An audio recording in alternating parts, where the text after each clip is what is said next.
Hola, ¿qué tal? Muy buenas noches, bienvenidos a Noticias 22. Qué gusto que nos acompañen, qué bueno que estén con nosotros a mitad de semana, un día en el que tenemos algunas de nuestras secciones favoritas y de verdad que qué alegría estar con Rafael García Villegas. ¿Cómo estás, Rafa? Mi querida Laura, amigos del auditorio, muy contento como siempre de saludarlos. Hola, Laura Regis, también en la traducción de lenguas de seña mexicana. Y vamos a arrancar de inmediato con la información. Ayer ya platicábamos de los reconocimientos que da el jurado del premio Princesa de Asturias, respectivamente a la FIL de la Guadalajara y al High Festival. Tuvimos la oportunidad de platicar con Isara García, quien es la coordinadora del High Festival en América Latina, y esto fue lo que nos dijo al respecto del reconocimiento Princesa de Asturias. Good morning and welcome to Hay Festival Digital. Surgido en 1988 como una reunión de amigos en una pequeña población de Gales llamada Hay-on-Wye, Hay Festival se ha consolidado como un lugar de encuentro centrado en los libros, pero en donde también se comparte música, teatro y otras artes. Hay Festival ha sido galardonado con el Premio Princesa de Asturias en Comunicación y Humanidades 2020, otorgado por la Corona Española, distinción que comparte con la Feria Internacional del Libro de Guadalajara, fundada en 1987. Nosotros somos grandes admiradores del trabajo de la FIL y compañeros, digamos, en este camino de la promoción de la cultura, con modelos diferentes pero que se tocan en muchas cosas y bueno, ellos son una inspiración, así que es realmente un gran honor estar a su lado en este galardón. Además, nos parece que es una validación de la importancia de la cultura, de la importancia de los eventos culturales para todos los públicos, accesibles, que buscan acercar la cultura a grupos amplios de personas de orígenes diferentes, además en el contexto de la pandemia, en el cual las actividades culturales se han visto bastante tocadas y en ocasiones cuestionadas, ¿no? Como que pasan a un segundo plano porque no se consideran esenciales. El modelo de Hay Festival estimula el diálogo entre grandes personalidades de la cultura mundial, procedentes de diversas latitudes y lenguas. En sus ediciones han participado figuras como los premios Nobel Gabriel García Márquez, Wole Soyinka o Jean-Marie Gustave Leclerc. El carácter multicultural y multilingüístico de Hay Festival le ha permitido una presencia en países de Europa, el Medio Oriente y América Latina. Y a partir del año 2006 comenzamos a trabajar en América Latina y en España. ¿Por qué? Porque el festival busca incluir cultura de otros lugares, libros, autores, películas, teatro, pensadores que no fueran solamente anglosajones, y para ello Peter, junto a Cristina Fuentes, que es nuestra directora y que fue la persona que tuvo la visión de cómo hacer esto en toda la región de América Latina y en España, deciden lanzarse a exportar, digamos, este modelo. Algunas de las sedes de Hay Festival para 2020 incluyen Segovia, Arequipa, Medellín y Cartagena, además de versiones en Abu Dhabi, en los Emiratos Árabes Unidos en febrero pasado, y la reciente edición de Gales, en mayo, que ha tenido que trasladarse a plataforma digital. Esto ha representado un reto para el equipo, que busca a la vez garantizar una buena curaduría en el programa, la interacción con el público a través de Internet y la calidad de imagen en sus transmisiones. Creo que ha sido una curva de aprendizaje potente para nosotros, pero también ha resultado muy bien. O sea, el Festival de Gales se ha hecho totalmente digital. Hemos tenido casi 400.000 visionados de los casi 100 eventos que se han hecho, gran impacto en redes sociales y muchísima interacción con el público. Esta vez, al hacerlo digital, hemos empezado a interactuar con un montón de gente que llegaba de lugares tan lejanos como Nepal, la India, mucha gente de Latinoamérica, ¿no? México, Perú, Colombia, los países en los que trabajamos. El Premio Princesa de Asturias en Comunicación y Humanidades está dotado con 50.000 euros. Habitualmente, la ceremonia se realiza en la ciudad de Oviedo, España, en el mes de octubre. Noticias 22, Víctor Gaspar. Y vamos a seguir platicando acerca de otras cosas que ocurren en el Hay Festival.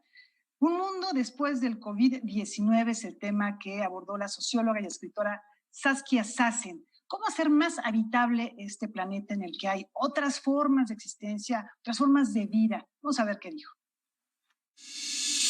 El coronavirus, el agente extraordinario que no hace ruido y no tiene olor, ha invadido las vidas de los habitantes de la Tierra. nos tiene como prisioneros a los que invita a pensar en el mundo que se construyó incluso en contra de su voluntad. Con estas palabras, la socióloga y escritora estadounidense Saskia Sassen inició la charla Ciudades en Jaque, repensando cómo habitamos el planeta, que formó parte del programa Para Imaginar el Mundo luego de COVID del Hey Festival. La cuestión aquí no es el virus, la cuestión aquí somos nosotros. Nosotros que hemos hecho de este virus un monstruo, algo muy peligroso. Este por ahí sí es peligroso para nosotros, pero hay tantos otros viruses y elementos mucho más visibles que no son peligrosos para nosotros y que nosotros hemos destruido knowingly or not knowingly, o sea, sabiendo que lo estamos haciendo o no sabiendo que lo estamos haciendo, y que hay cosas que no podemos oler, ver, oír, que nos están alterando la vida. Nosotros no somos los dioses, nosotros somos parte de un plantel enorme de condiciones, de tipos de vida, de agentes, ¿no? Los viruses, nuestras guerras, o sea, toda una mezcla enorme, porque hemos dejado tierras muertas, aguas muertas, aire profundamente contaminado. Nosotros estamos generando la necesidad de este virus de encontrar espacio. ¿Cómo podemos contribuir a este mundo que ha perdido tanto y en el que coexistimos? ¿Qué indica el virus sobre lo que debe y no debe hacer el ser humano? Se preguntó la experta en globalización, ciudades e igualdad y la ganadora del Premio Príncipe de Asturias en 2013. Quizás se nos fue la mano.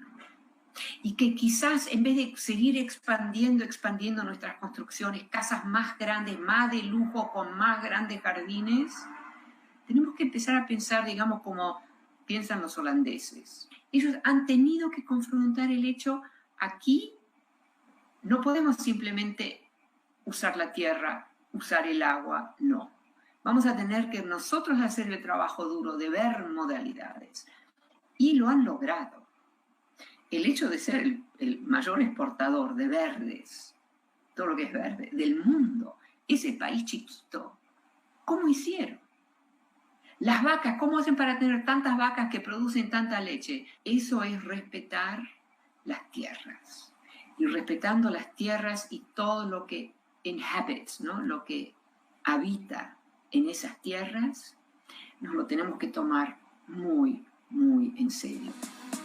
Noticias 22, Karen Rivera. Bueno, tenemos vía remota al director de orquesta Iván López Reynoso, que nos trae grandes noticias. De verdad, qué gusto poder escuchar que se va a convertir en enero del 2021 en el primer director mexicano en estar en el Teatro Real de Madrid al frente, levantando la batuta. Es uno de los recintos, como sabemos, más importantes de la lírica internacional. Iván, platícanos de cómo se está preparando, cómo se dio esta posibilidad de estar por allá en esas fechas que seguramente ya tendremos pues las medidas y los protocolos, a lo mejor ya está alguna solución al problema que se está viviendo actualmente de pandemia. Claro que sí, Laura, un placer saludarte, estar de nuevo platicando contigo en este espacio. Muy contento por esta oportunidad, por esta invitación del Teatro Real de Madrid, uno, como dices, de los recintos más importantes, más emblemáticos de la lírica a nivel internacional. El Teatro Real de Madrid es un teatro que tiene los reflectores encima. Digamos que otros teatros voltean a ver lo que hace el Teatro Real porque es excelencia, es los máximos niveles de calidad, los grandes nombres de la lírica mundial, y en enero del próximo año, si todo se sigue desarrollando de manera positiva, estaré haciendo una gala de ópera con nuestro tenor mexicano del momento, Javier Camarena, en un programa que incluirá principalmente obras de Gaetano Donizetti, y esto será dentro de la temporada 2020-2021 del Teatro Real de Madrid. Bueno, pues es una oportunidad enorme para poder estar frente a un público que es un público conocedor, que sabe de esto. Ahí se han presentado tanto los cantantes en el ámbito lírico como los directores de orquesta más connotados del mundo. Y bueno, hay presentaciones también a distancia, se están haciendo muchas cosas.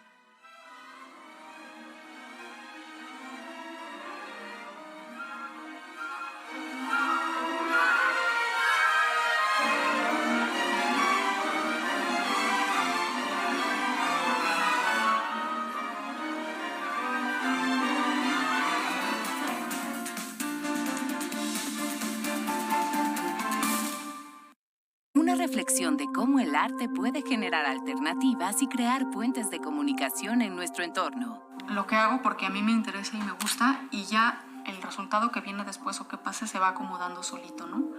El teatro es el único lugar donde todos toman decisiones y donde todo puede pasar por esa misma circunstancia. 20 y más por el arte. Una coproducción Fonca Canal 22. Sábados, 17:30 horas.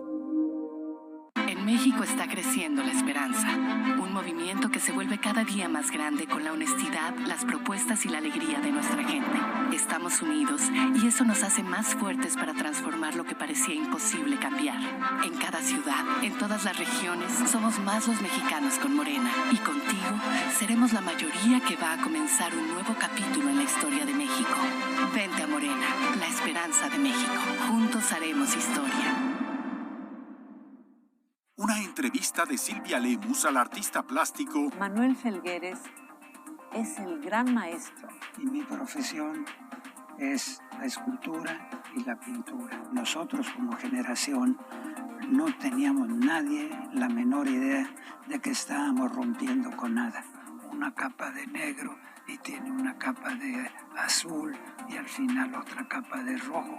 Tú ves un color, pero es la suma de muchos colores. Tratos y retratos. Homenaje a Manuel Felgueres. Miércoles 10 de junio, 22 horas, por Canal 22. La cultura se ve en todas partes.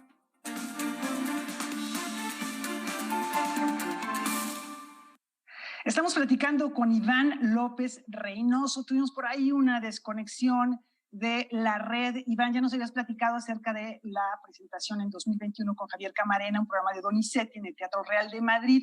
Hay otro par de actividades muy interesantes y decíamos, bueno, esto es desde las redes de internet que se van a dar un café, una reunión, la verdad que se antoja muchísimo con Carlos Miguel Prieto y el concierto próximamente del viernes.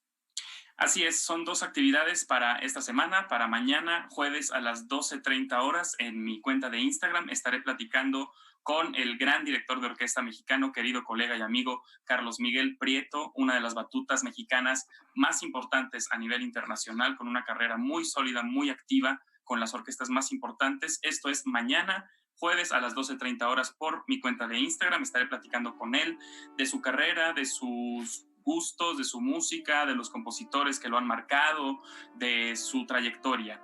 Y el viernes a las 5 de la tarde, este viernes 12 de junio, para Facebook y para Instagram también en mis cuentas, un concierto digital, un breve concierto en línea que tendrá una peculiaridad y es el estreno absoluto de una obra de Arturo Rodríguez, compositor mexicano, que escribió para mí. Estoy muy, muy entusiasmado, muy contento de estrenarla, pensada para este formato, para un formato digital, en el que yo cantaré y me acompañaré al piano, además de obras de Cavalli, Händel, Schubert y Strauss. Eso es el viernes a las 5 de la tarde.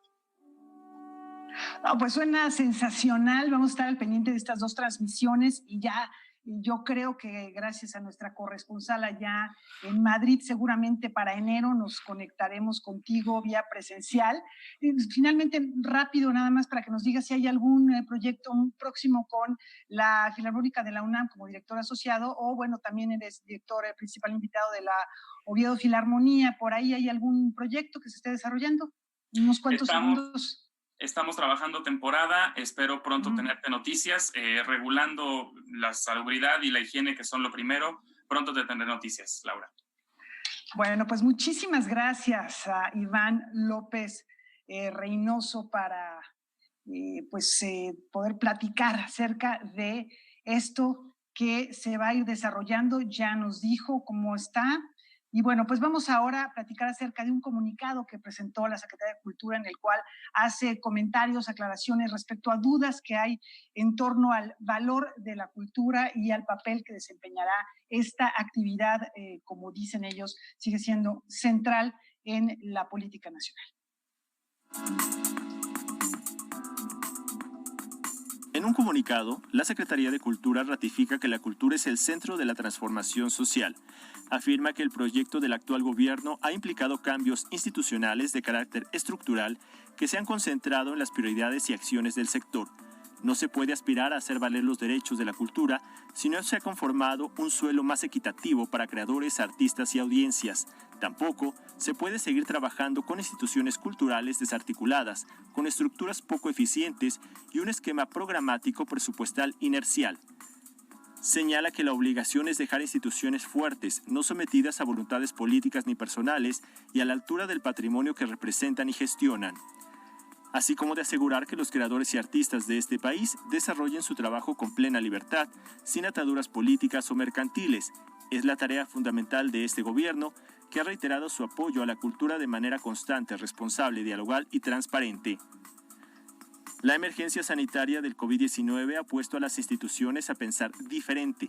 La nueva normalidad mundial plantea el reto de imaginar nuevos modelos de interacción entre los creadores y artistas con el Estado, pero también con sus públicos. Institucionalmente se ha abierto un espacio de escucha para la recepción de todos los planteamientos de las distintas partes de la comunidad, de tal modo que la Secretaría comunica lo siguiente. 1. Las actividades sustantivas de todo el sector no se verán afectadas por los reajustes presupuestarios. Se conoce como actividad sustantiva aquella que resulta esencial para lograr los objetivos planteados por una institución. En el caso de la Secretaría de Cultura, nuestros objetivos principales es el garantizar el ejercicio de los derechos culturales, en particular, las becas y estímulos a la creación e investigación, el mantenimiento de zonas arqueológicas, la difusión de la historia en México, el apoyo a las artesanas y artesanos, los apoyos a las comunidades cinematográficas, las exposiciones en sus distintos formatos, los programas dirigidos a niños, adolescentes y jóvenes son actividades que están garantizadas. 2. La Secretaría de Cultura, al ser de reciente creación, ha ido transformándose para garantizar las condiciones de trabajo de quienes colaboran en la institución. 3. La investigación y el desarrollo del conocimiento es parte fundamental para el fortalecimiento cultural. Es por eso que invertimos en ellos a través de los institutos. En el INA se invierten poco más de 1,000 millones de pesos al año en investigación. En el INVAL, la educación e investigación artística ocupa un lugar relevante a través de 29 escuelas y con más de 9,000 estudiantes. 4. La Secretaría de Cultura coordina el proyecto prioritario del Bosque de Chapultepec, un proyecto integrador de la riqueza cultural de México que le dará nueva vida y robustecerá el circuito de museos existente, al tiempo que abrirá nuevos espacios para el disfrute de la población.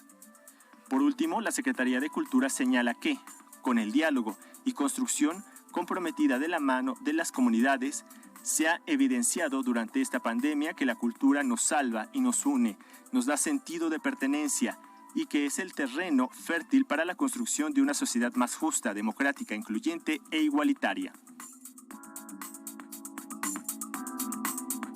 Y a propósito del quehacer cultural, vamos tras la pista de los mexicanos que están dejando huella en el extranjero. Hoy es miércoles de Diáspora Cultural.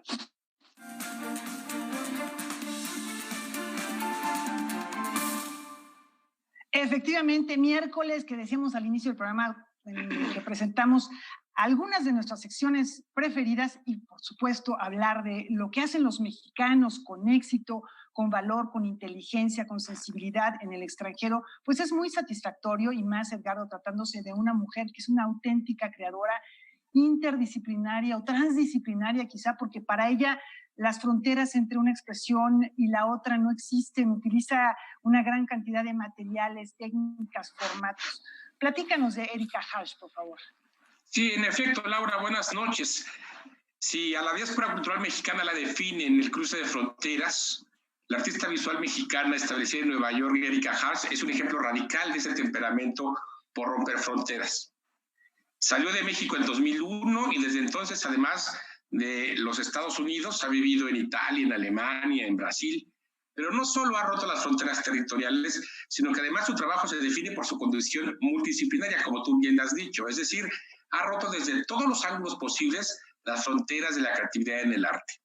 Erika Harsch es una artista multidisciplinaria que desde la pintura y el dibujo como base de su formación artística pasó a la fotografía, el videoarte, la animación digital, el performance, la experimentación sonora y las experiencias inmersivas multisensoriales.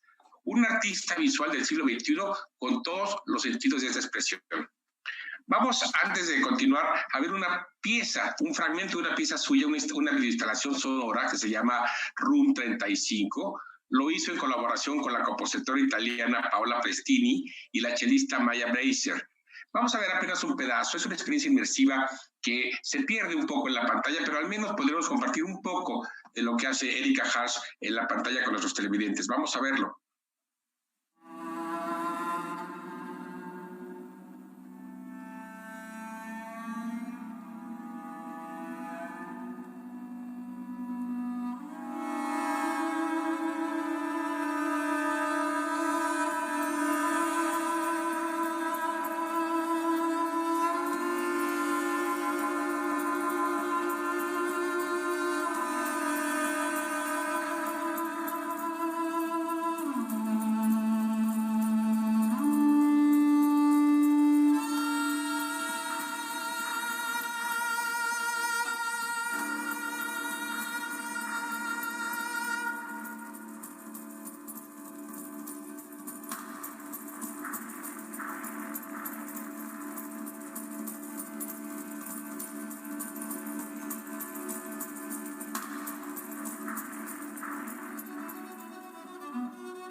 Edgardo, y bueno, yo lo que he observado a lo largo de la trayectoria de las piezas que ha realizado esta artista es que tiene un carácter muy, muy celebratorio del arte, de la vida, de la vida animal, de la vida de las plantas, los insectos, muy particularmente las mariposas, el color, la búsqueda de, pues sí, aunque esté un poquito fuera de moda, de una belleza. Sí, pues estamos, como ya pudimos ver, ante una representante de la diáspora cultural mexicana con un amplísimo reconocimiento internacional. Nació en la Ciudad de México en 1970, aquí estudió pintura y dibujo, más tarde fundó galerías en San Miguel de Allende y en Querétaro, y un buen día lo vendió todo para mudarse a Nueva York en el 2001, justo antes del ataque a las Torres Gemelas. Se quedó en Nueva York sin padrinos ni mecenas, totalmente desconocida hasta ese momento, y más tarde mudó a la fotografía. A partir de ahí encontró en la producción transmedial la síntesis de todas sus inquietudes y preocupaciones estéticas. Con un pie en los medios tradicionales, la pintura, el dibujo, el grabado, la escultura, y otro en los nuevos medios y el uso de la tecnología para integrar un todo multidisciplinario, multimediático, en diálogo a su vez con el arte sonoro y con la música. Fíjate que ha colaborado, por ejemplo, con el gran compositor británico Philip Glass. Todo su trabajo es una reflexión sobre el cuerpo y la identidad, sobre el deseo erótico, pero también, como tú dices, detrás de cada pieza hay un diálogo con temas fundamentales: la migración, la relación de los seres humanos con la naturaleza, la libertad. Ha hecho trabajo entomológico, como tú dices, y ha trabajado muchísimo con mariposas, incluso ha hecho instalaciones con mariposas en vivo. En México, pues ha sido seleccionada y premiada 2 veces en la Bienal de FEMSA de Monterrey. Ha expuesto en el Museo Whitney de Nueva York, en el Museo del Barrio de Nueva York, ha estado en la Bienal de Frankfurt, de Seúl, en la Bienal de Arte de Pekín, de la Fábrica 798, que es un lugar que a mí me trae tantos recuerdos. Como tú recordarás, ahí estuvimos en ese espacio fantástico dentro de Pekín. Y bueno, en resumen, estamos ante alguien en pleno ascenso, con una trayectoria internacional muy bien establecida, y es desde esta condición multimedial cosmopolita, multifacética, pues una representante muy clara de lo que representa ser mexicano de la diáspora cultural en el siglo XXI. Edgardo, gracias por traernos estas imágenes a este gran personaje que hay que seguirlo, hay que seguirla en sus redes sociales, van a encontrar información en internet, así que bueno, pues de verdad, muchas gracias. La próxima semana nos vemos con más de la diáspora cultural, más representantes de la diáspora cultural, y yo veía a Rafa muy interesado en todo esto. Fascinado con las imágenes, con un carácter onírico muy profundo. Y a propósito de diásporas y ensoñaciones, también les quiero platicar que Pedro Friedeberg cultivó su vida de artista en México. Por un tiempo estudió la carrera de arquitectura en la Universidad Iberoamericana, pero decidió romper por completo los esquemas para introducirse en el mundo del surrealismo. Hoy nos vamos a España para conocer la exposición Pedro Friedeberg, doctorado Cariátides. La Casa de México en España ha vuelto a abrir sus puertas y lo hace con la primera exposición individual de Pedro Friedeberg en España. Se trata de una retrospectiva de 61 obras que incluye también, aunque no sea su pieza favorita, su icónica manosilla de 1962. Esa mano que es solamente un chiste, es un chiste que tiene mucho éxito y mucho éxito económico también, por lo tanto no me puedo quejar. Y también hay sillas doradas, hay sillas plateadas, hay sillas azules, hay creo que hasta en Japón, en Arabia, en no sé cuántos países, hasta los emperadores y reyes se sientan en este trono en forma de mano. Confinado desde su actual residencia en Oaxaca y acompañado del comisario de la exposición Alejandro Sordo, Pedro Friedeberg compartió por videoconferencia algunas reflexiones en torno a su quehacer artístico. Pues le pongo símbolos para darle algún sentido a mi obra. Yo siento que el arte moderno está muy vacío. Todo es vacío, hoy en día todo es consumismo. Ya no hay, por ejemplo, en la pintura del siglo XIX, todo eran pasajes, ilustraciones de pasajes bíblicos, o de la mitología griega, o romana, o bizantina, o de la historia de Europa. Y hoy en día ya no existe eso, porque como entró el arte abstracto, todo se volvió minimalista y sin ningún sentido. Con un profundo conocimiento universal, la obra de Pedro Friedeberg transita entre la arquitectura irracional, los juegos de perspectivas, la geometría sagrada, el op art y mucho humor. Yo no comprendo la cibernética, yo ni siquiera tengo una computadora, ni un teléfono celular, ni nada de eso. Yo me quedé en los teléfonos de disco y en las máquinas de escribir y no sé usar todas estas cosas cibernéticas. Y mi arte está más bien basado en el arte óptico y el arte geométrico y aritmético de ningún siglo, porque yo inventé un poquito el uso de la numerología. No es cierto, no lo inventé, ya estaba ahí, pero estaba un poco olvidado.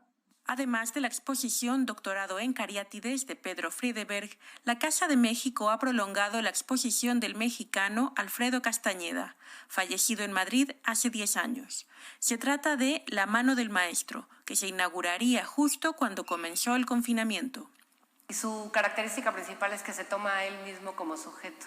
Entonces es como un desdoblamiento de sus diferentes facetas de personalidad, de espiritualidad, de su vida familiar, etcétera, que se da en diferentes etapas de su producción artística. Si las restricciones por la actual crisis sanitaria se lo permiten, Pedro Friedeberg viajará a España para poder asistir a la clausura de su exposición el 20 de septiembre.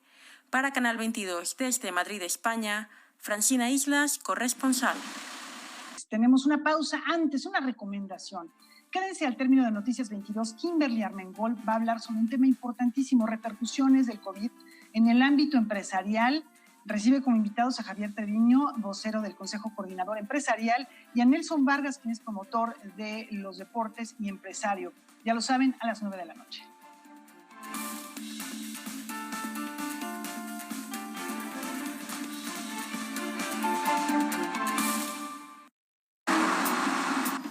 ¿Qué pasaría si pudieras regresar en el tiempo y arreglar cualquier situación de la que te arrepientes? El conductor de este taxi podrá llevar a sus clientes a cualquier punto de su pasado mientras puedan pagar la tarifa. ただ戻ったからといって必ずうまくいくとは限りませんよ。あとはお客さんが選ぶ選択肢次第ですから。どうします？ Time Taxi, estreno, miércoles 22:30 horas, por Canal 22. La cultura se ve en todas partes. Es una oportunidad muy agradable de hacer documentales porque es un espacio en donde uno debe de romper con todos los prejuicios. Un programa dedicado al quehacer de los documentalistas mexicanos, cuyo objetivo es incentivar el conocimiento. El primero se me metía en el esternón y sientes el meterme en la frente. ¿Qué se siente? Pues ya no se sentía nada. Documenta 22, estreno, martes 22 horas. Un lugar donde convergen el periodismo, la cultura y la política. La reforma energética petrolera se aprobó en 15 minutos en la Cámara de Diputados. Expertos en distintos temas conversan con el periodista Guillermo Osorno en esta mesa de debate. A mí me falta esa de tener una discusión con alguien enfrente y ver su cara, cómo cambia. Por si las moscas, sábados 18 horas, por Canal 22. La cultura se ve en todas partes. Es tiempo de estar en casa. En la convivencia pueden aparecer las agresiones, los insultos, las violencias. Sin darnos cuenta lastimamos a las y los que queremos. Pero siempre podemos cambiar la historia. Hagamos realidad la paz y la protección en nuestro hogar. Saquemos la banderita blanca de la solidaridad. La bandera de la comprensión, del diálogo. Nadie puede solo. Todas y todos nos necesitamos. Si requieres ayuda, llama al 911. Estamos para apoyarte. Protégete y protege a quien más quieres. Gobierno de México. Mañana es jueves de cine en casa de Buñuel y en esta ocasión Juan Carlos Rulfo platicará con el cinefotógrafo Tony Kuhn. Tony Kuhn ha participado en 43 largometrajes y su filmografía suma más de 200 títulos. Su trabajo y enseñanzas han guiado a varias generaciones de jóvenes cineastas y este jueves hablará de todas sus vivencias, pues es el invitado de honor en Jueves de Cine en Casa Buñuel. Y como suele suceder, conocí a una mexicana y en lugar de quedarme 3 meses me quedé 50 y tantos años. Ya instalado en el país, comenzó a estudiar en el Centro Universitario de Estudios Cinematográficos. Tomó clases al lado de Graciela Iturbide, a quien describe como la Premio Nobel de la foto fija, con el cineasta Alfredo Yoskovich y con Leobardo López Arreche, líder estudiantil que se encargó de dirigir la película El Grito. Yo no participé en El Grito, pero sí hice en el año 2002, hice una película con Richard Dindo, un documentalista de primera, que se llama Ni Olvido ni Perdón. Y ahí repuse esas ansias que tenía en aquel entonces de participar, ¿verdad? Las anécdotas son inagotables, como parece ser su filmografía. Eso sí, acepta que no todos sus trabajos son dignos de recordarse, pero otros lo dejaron muy satisfechos, como La Tarea, donde trabajó bajo las órdenes de Jaime Humberto Hermosillo. Eso me tocó fotografiarlo con un equipo muy lindo con quien trabajé, que era Jesús Zavala, que era mi jefe gaffer, ya fallecido, Jorge López, que fue mi operador, y su asistente. Y se da la coincidencia que en esta filmación estaba de sonidista el que también ganó el Ariel de Oro el año pasado, yo lo gané hace 2 años, que se llama Nerio Barberis.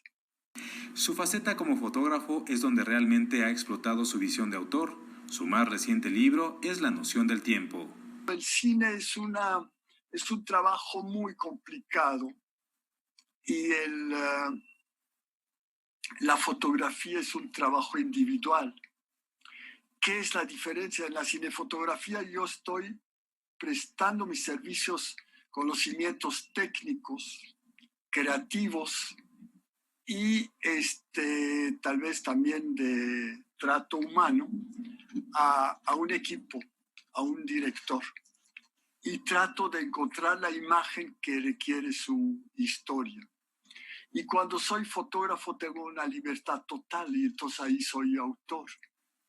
No todos sus proyectos han llegado a buen puerto. La película Crímenes de TV, del director Javier Robles, nunca se terminó de filmar. La historia criticaba duramente al expresidente Enrique Peña Nieto y buscaba frenar su carrera rumbo a la presidencia. Solo se filmó una tercera parte y ese material nunca vio la luz. Noticias 22, Julio López. Mucha atención las mujeres que están interesadas en el cine de terror porque esta convocatoria del Festival Macabro seguramente les va a interesar.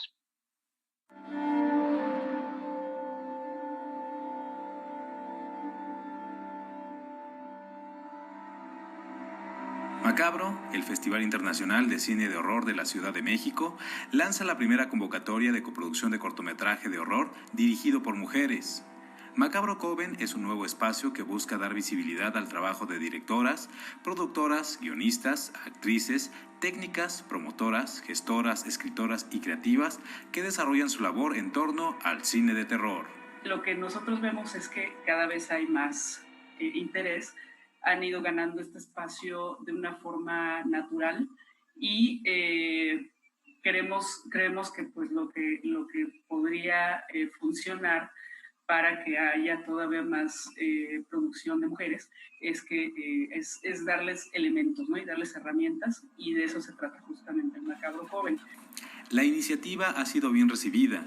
Ya han comenzado a recibir las primeras propuestas. Además, muy pronto se han concretado alianzas internacionales como con el Festival Final Girls Film Fest de Chile, que es puramente dedicado al cine de terror y es hecho por mujeres y solamente para mujeres. Es un festival 100% feminista en este sentido, y tenemos una alianza con ellas. Tenemos ya una alianza en Argentina con otro grupo que está también cooptando cine hecho por mujeres, y creemos que esto puede tener un alcance mucho más grande de lo que se había proyectado en un inicio, que se había proyectado a nivel nacional, y al tener esta apertura tan rápida a nivel internacional, creemos que esta iniciativa va a crecer tremendamente en 2 o 3 años, ¿no? Paralelamente, el festival también lanzó Sesiones del Macabro, un espacio virtual que busca acercar al público con los creadores de cine de horror y sus obras. A través del canal de YouTube Macabro Fitch Channel, todos los jueves a las 20 horas, presenta una breve charla con directores que han participado en el Festival Macabro. Noticias 22, Julio López. Ahí está pues una invitación para alimentar nuestras pesadillas. Vamos a una pausa, tenemos más aquí en Noticias 22.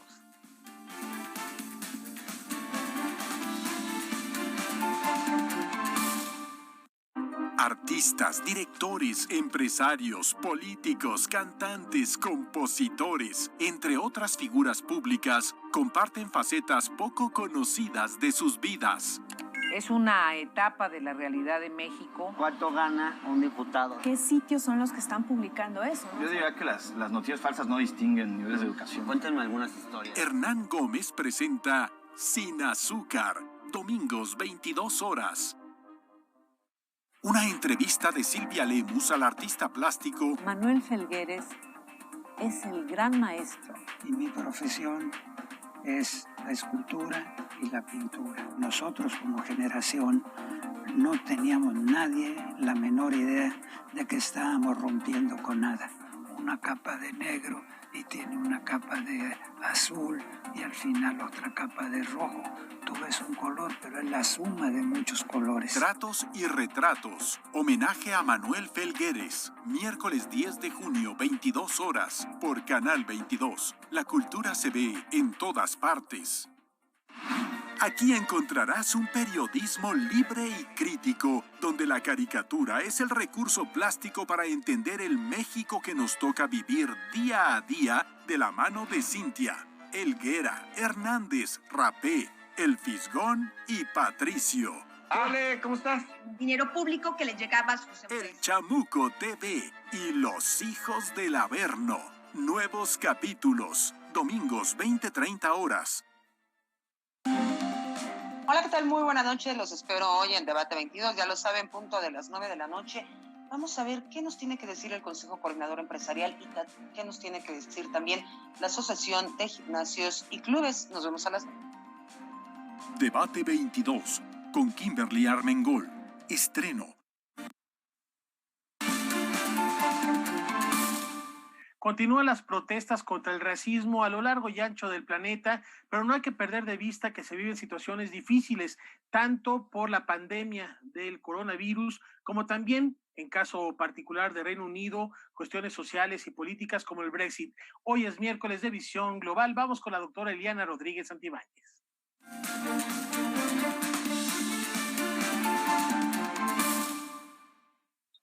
Bienvenidos a Visión Global, buenas noches. Y bueno, Rafael, ya lo has dicho bien. La semana pasada justamente aludíamos a la muerte o al asesinato de George Floyd en Minneapolis, en Minnesota, este acto brutal por parte de la policía en esa entidad, que ha despertado no solamente la protesta en Estados Unidos en más de 70 ciudades, sino también alrededor del mundo. Uno de los países que justamente elevó su voz y los jóvenes salieron a la calle fue, por supuesto, que Francia, este país donde los derechos del hombre se suben a la propia constitución de ese país y donde la libertad de expresión finalmente florece de una forma fenomenal. Pero también, hay que decirlo, actos de vandalismo. ¿Y qué pasa en Europa? No solamente Francia desata estas voces en contra del racismo que prevalece en Francia, sino que también, como si fuese un contagio, el Reino Unido ya tiene varios días también con protestas muy serias, igual que en Alemania y otros países. Pero en el Reino Unido es interesante porque sabemos que fue un país conquistador, un estado imperialista que erigió diversas estatuas y también nombró a muchas calles con el nombre de estos conquistadores o de estos personajes históricos que básicamente traficaban con esclavos negros. Esta situación ha llevado a que multitudes salgan a las calles a derribar estatuas, como ocurrió en Bristol, con básicamente Edward Colston, uno de los traficantes más famosos, pero también un personaje histórico en esta paradoja.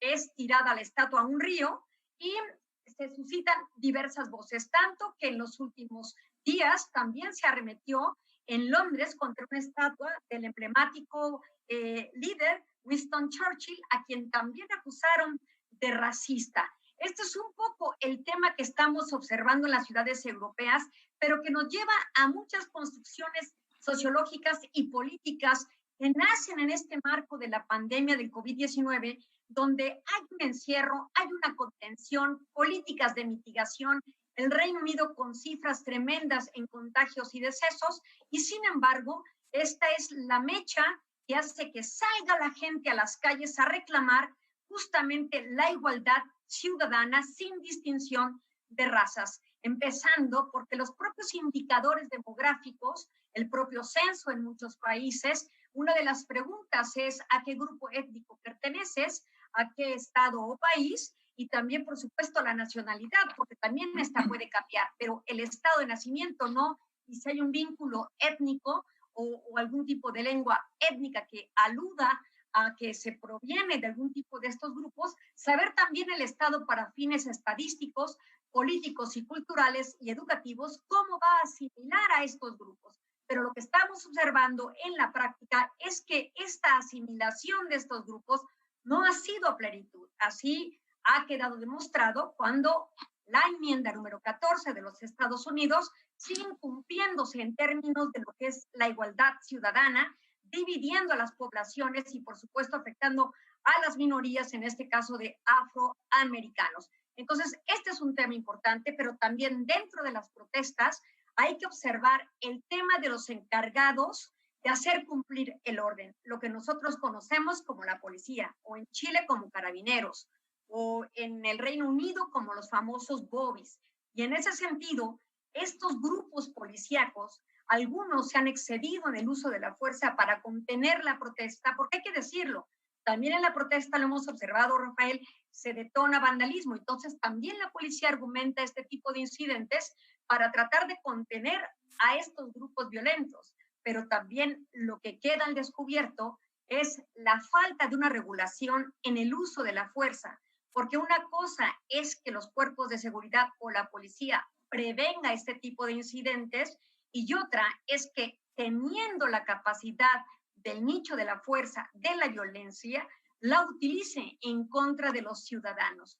Entonces, hay estas paradojas y contradicciones que se están viendo en tiempos de pandemia y que llevan a una seria reflexión por parte de los estados.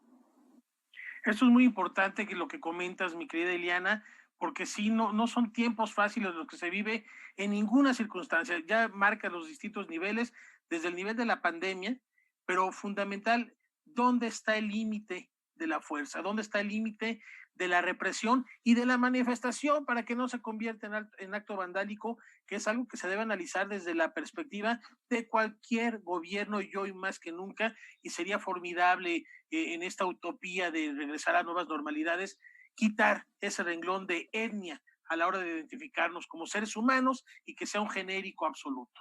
Claro, pero algo interesante es también cómo la autoridad ha tratado de reaccionar. Si se fijan a nivel nacional y también a nivel internacional, los políticos no han salido lo suficientemente a informar qué van a hacer para tratar de canalizar estas voces en lo que es la libre manifestación de las ideas y el uso de la voz para la protesta. ¿Qué van a hacer? Pero ya comenzamos a ver este diálogo, por ejemplo, con el mayor, que es como el equivalente al jefe de gobierno en el Reino Unido, en Londres, que ha convocado ya a una comisión de diversidad para espacios públicos, donde lo que justamente se quiere es la revisión de todos los vestigios históricos que aludan a concepciones que puedan ir en contra de las razas, por ejemplo, ¿no? Entonces, para acabar con esta sintomatología negativa sistémica de racismo tremendo. Entonces, esta comisión va a estudiar, por ejemplo, desde el nombre de las calles, las estatuas que existen en Londres y otros temas para tratar de acotar el tema racial y que justamente se sientan y se vean escuchadas estas voces que se manifiestan en contra del racismo. Así es que ya empezamos a ver algunas acciones, pero todavía son muy aisladas, otras son de carácter privado. Pensemos que Paramount, esta industria cinematográfica en Estados Unidos, acaba de cancelar un programa que existe desde la década de los 80, que es Cops o Policías. Entonces, lo que quieren también es mandar un mensaje de reconciliación, porque no son tiempos, ni a nivel nacional ni internacional, de dividir a la población. En este momento lo que se requiere justamente es la solidaridad y la comprensión a través del uso de la ley. Y juzgar y analizar hacia el futuro, no hacia el pasado. Eso que comentas de la estatua de Winston Churchill, pues no deja de ser polémico por todos los beneficios que trajo, sobre todo pensando en la Segunda Guerra Mundial. Y ahorita juzgarlo por sus crímenes, por decirlo de alguna manera, antisemitas, pues también es muy extremo.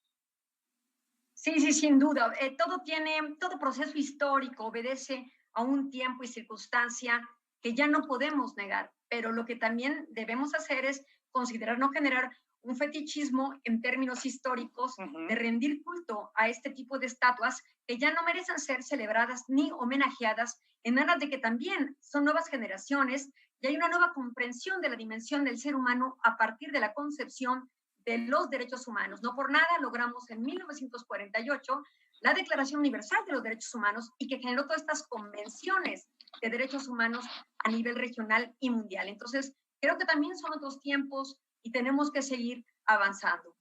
La mirada hacia el futuro, ¿cómo ves, mi querida Laura? Siempre también ver hacia adelante es lo importante y hoy más que nunca. Bueno, sí, efectivamente, suena muy interesante y como dice Rafa, muy controvertido, muy polémico, empezar a hacer una revisión. Es cierto que hay deudas históricas con grupos humanos de muy distinta orden, pero bueno, aquí mismo en México se ha cuestionado la existencia de estatuas dedicadas a Colón, por ejemplo, ¿no? Desde luego no las hay a Cortés y muchos en España dicen, bueno, pero pues de ahí se generó el mestizaje y la nación mexicana. Entonces, bueno, hay posturas que en algún punto pueden llegar a ser polémicas y qué bueno que se abra este diálogo. Y qué bueno que lo traiga Ileana Rodríguez Santibáñez a la mesa de Noticias 22. Gracias, Ileana. Nos queda pendiente el Brexit. Nos queda pendiente el Brexit porque también está muy vinculada a la cuestión política y el coronavirus en estos momentos. Lo platicamos la próxima semana y nos vamos, señor productor, nos vamos con música. Nos vamos con música. Hoy recordamos a uno de los grandes del soul y el rhythm and blues. Hace 16 años se fue el extraordinario Ray Charles. Muchas gracias. Nos vemos mañana. Buenas noches.